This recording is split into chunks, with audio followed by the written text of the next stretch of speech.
Okay, good morning, guys. I'm Tio, and welcome to my day 37 video of the 100 Days of Technical Analysis Challenge. Today, GBPAUD caught my interest. Let's dive right into it. I'll be taking price projection from the bigger picture and work my way down to the smaller pictures, which like bigger time frames to the smaller time frames.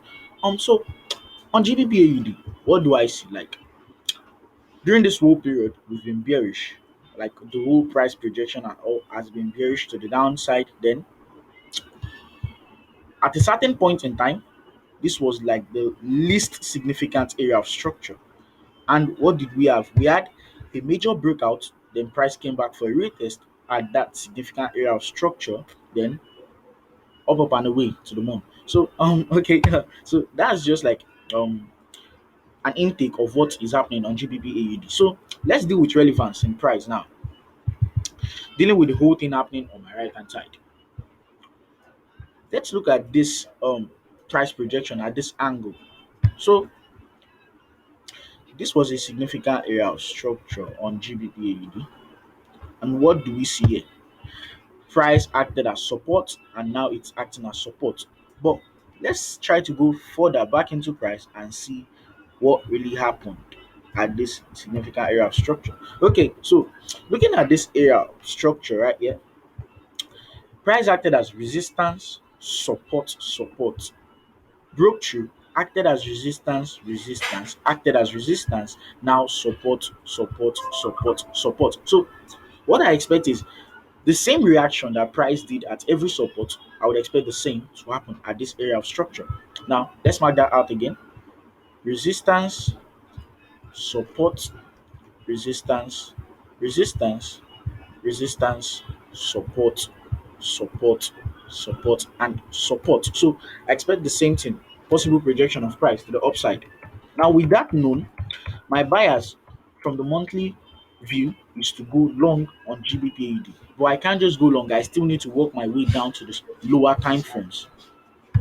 So on the weekly chart, looking at this area of structure right here, what do we have here? If you do look closely at price, like looking closely at price, you will see that this is a W pattern, like a W pattern in price. Price formed a W pattern, yes. Then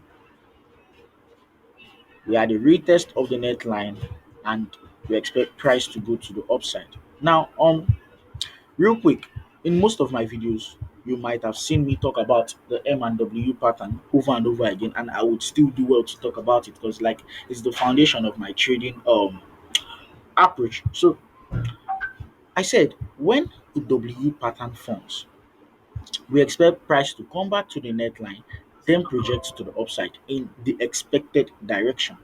And if price forms an M pattern, we expect price to project back to the net line then before going in the expected direction.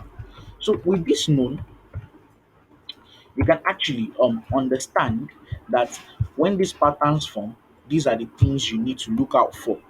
Like this is the possible direction it will be heading to. So with that known, I can now go back to the down further to the daily time frame and try as much as possible to see or understand price projection on the daily time frame. Now on the daily time frame, the W pattern we saw on the weekly time frame can be seen more clearly, like can be seen more clearly. And we can see the retest back to the net line, this area of structure. So with that known, we can actually expect price to project further to the upside. But first, let me drop a nugget. Looking at the first leg of the W pattern, what do you see?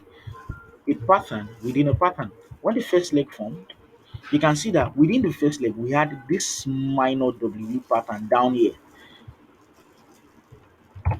And also, looking at the second leg, we have this same minor W pattern here. See it.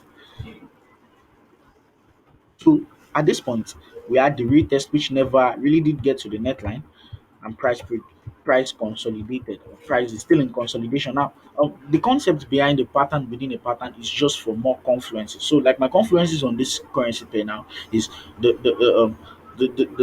support zone on the monthly time frame, the W pattern on the weekly time frame, the pattern within a pattern on the daily time frame. So those are just like the confluences on this time frame. So we have the W seen clearly on the daily time frame. Now, what do I actually look out for next on this currency pair to actually ease the whole process? Now that we can see price has came back to the net line for a retest, but price is still in consolidation. So we can't just take drastic decisions to say we want to go long or short on it. But my major bias on it is to go long. We have to wait for a break of structure of this significant structure to the upside. And also looking at this is a significant area of structure, yeah. So I can actually use this as my target area because of it's a swing point in the market. It's a swing point. So this will be my target area if I do go long on this currency pair, which if all my bias and sentiments just fall in place, I would go long on it. So looking at this, I understand that price would actually push to the upside. Now this looks like um a pattern. I do believe this should be a divergence. So let me throw up my RSI on the chart. Okay, let me drop my RSI on the chart, and yes, it really is a divergence, a bullish divergence to be precise. So divergences play a key role in like when you do your price projection. It helps you like understand the significance or possibly where price might be heading to. So me seeing this bullish divergence has actually given me heads up that there is a huge tendency of the buy playing out on GBPAUD. So yes. Now, knowing that we have a bullish divergence here, I am rest assured that there is a huge tendency that the buy might play out quite well on this currency pair. So with that note, I can take my RSI of the chart and keep in mind that I do have a bullish divergence on this currency pair. Now on the 4 hour time frame, on the 4 hour time frame, price might go long soon. Why? Because of if you look closely, price is in a range bound, it's consolidating. But look at this last structure of the range. Price never got to this previous low, price never got to this previous low. So we have a compression within this area, like price is compressing to the upside. And when there's compression within price, there is a huge tendency that price is likely to break out in the expected direction. Another nugget, this is a range bound, for instance. And when price does this,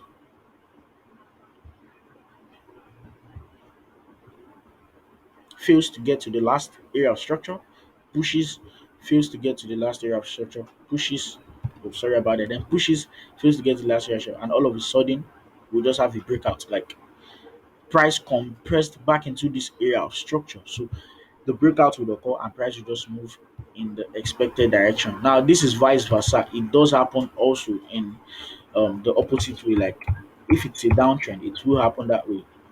Let's say price moves this way. Wow. Okay, I'm not really good with drawings. Okay, so let's say price moves this way. Then all of a sudden failed to get back to that high, failed to get back. We just have a break. Like the compression from the BS were much, so we have a break and a retest, and price projects to the direction it's supposed to go. So I hope that actually help somebody when applying their trading approach on the chart. Now, with this one, I understand that we have a compression on this chart. So I'll be looking to like go long if this area of structure does break. If this area of structure does break, like this minor area of structure right here. If it does break, I'll look to go long on it. Now, with that being said, I can now go to the 1 hour time frame.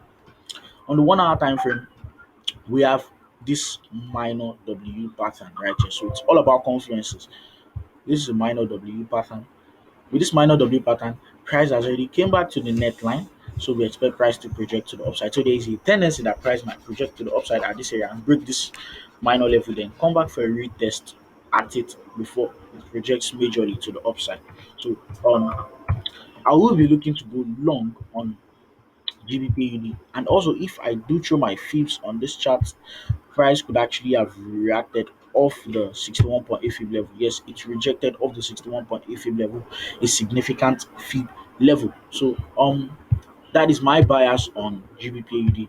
I'll look to go long on GBPAUD because all my confluences does fall in place. So if you do have a bias in alignment or against my bias, do drop a comment down below. Like, let me know down below. So in the comment section, and also please do like and follow. Thank you.